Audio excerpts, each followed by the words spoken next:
ক্যামেরায় ধরা পড়েছে যে একজন ছাত্র আজকে শিক্ষামন্ত্রী গাড়ির চাকায় আহত হয়েছেন, কি বলবেন? শিক্ষামন্ত্রীর গাড়ির চাকার হাওয়া খুলে দেওয়া হয়েছে, শিক্ষামন্ত্রীকে নিগৃহীত করা হয়েছে, শিক্ষামন্ত্রীকে মারা হয়েছে, তিনি আজকে হসপিটালে ভর্তি।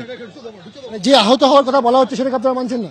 কোনোটাই না, সবটাই বানানো। প্রতিবাদ আজকে শেষ নয়, আগামী কাল থেকে যাদবপুর ইউনিভার্সিটিতে গণতন্ত্র ফেরাবার লড়াইয়ে আমাদের সবাইকে রাস্তায় নামতে হবে এবং আমরা যাদবপুর ইউনিভার্সিটিতে গণতন্ত্র ফিরিয়ে আনবই।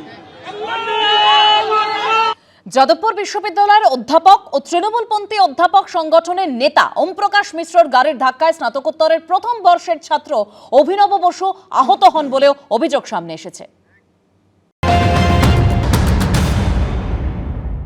আজকে ব্রাত্য বসুর সাথে আমরা এসআইগতভাবে দেখা করি এবং ডেপুটেশন দিই। তিনি সেই ডিমান্ড নিয়ে খুব একটা আগ্রহী হন না, তিনি কোনো রকম কথা বলেন না, গাড়িতে উঠে যান, আটকাতেই যাই। কিন্তু এরপর যাদবপুর বিশ্ববিদ্যালয়ের আইআর ডিপার্টমেন্টের অধ্যাপক ওম প্রকাশ মিশ্র ওই স্থলেই এসে পৌঁছন এবং গাড়ি থেকে নেমে দুজন শিক্ষার্থীর ওপর ভীষণভাবে আক্রমণ করেন, মারধর করেন রীতিমতো।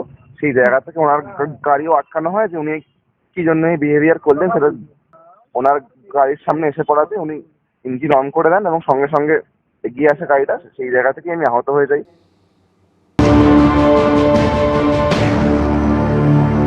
তাণ্ডব চালিয়েছে, এখন ড্রাইভারকে কি হ্যারাস করেছে এবং আমাকে ফিজিক্যালি তারা অ্যাটাক করেছে। শিক্ষকরা সেখানে আছেন, অধ্যাপকরা রয়েছেন, তাদের সামনে এই কতিপয় দুষ্কৃতী যারা ছাত্র পরিচয় দিচ্ছে, তাদের মধ্যে কিছু যাদবপুরের, কিছু তারা বাইরে থেকে তারা এই সমস্ত ভয়ঙ্কর কাণ্ড করিয়েছে।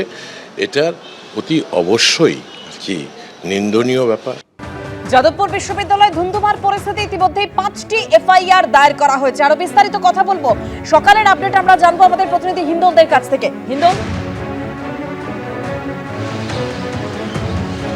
একেবারেই দেখো, এখনো পর্যন্ত পুলিশ সূত্রে যেটা বলা হচ্ছে যে গতকাল যে অগ্নিগর্ভ পরিস্থিতি যাদবপুর বিশ্ববিদ্যালয়ে হয়েছে, অর্থাৎ কিনা শিক্ষাঙ্গনে যেভাবে রক্ত ঝরেছে, যেভাবে শিক্ষামন্ত্রীর গাড়ির সামনে বা ভাঙচুরের ঘটনা ঘটে, শিক্ষামন্ত্রীকে হেনস্থা করার ঘটনা ঘটে, একাধিক অধ্যাপক তারা আহত হয়েছেন এবং এসএফআইয়ের তরফ থেকে যেটা অভিযোগ হচ্ছে যে শিক্ষামন্ত্রীর গাড়ির নিচে চাপা পড়ে বেশ কয়েকজন আহত হয়েছে। এবং এই যে গোটা পরিস্থিতি, রণক্ষেত্রের ঘটনা ঘটেছে যাদবপুর বিশ্ববিদ্যালয়ে, আগুন লাগানোর ঘটনা ঘটেছে যাদবপুর বিশ্ববিদ্যালয়, এই ঘটনায় কিন্তু পৃথক পৃথক মোট 5টি কেস নথিভুক্ত হয়েছে যাদবপুর থানায়।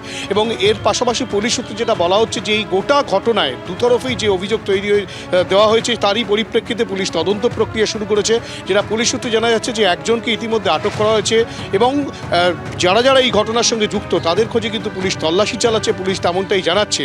গোটা ঘটনার সূত্রপাত কিন্তু ছাত্র সংসদ নির্বাচন অবিলম্বে করতে হবে সেই দাবি নিয়ে এসএফআই যে দাবি তুলেছিল, সেই দাবির পরিপ্রেক্ষিতে তারা রীতিমতো যে শিক্ষামন্ত্রীর গাড়ির সামনে বসে পড়ে, শিক্ষামন্ত্রীর গাড়ির ভাঙচুরের ঘটনা ঘটে, শিক্ষামন্ত্রীকে হেনস্থা করা হয়।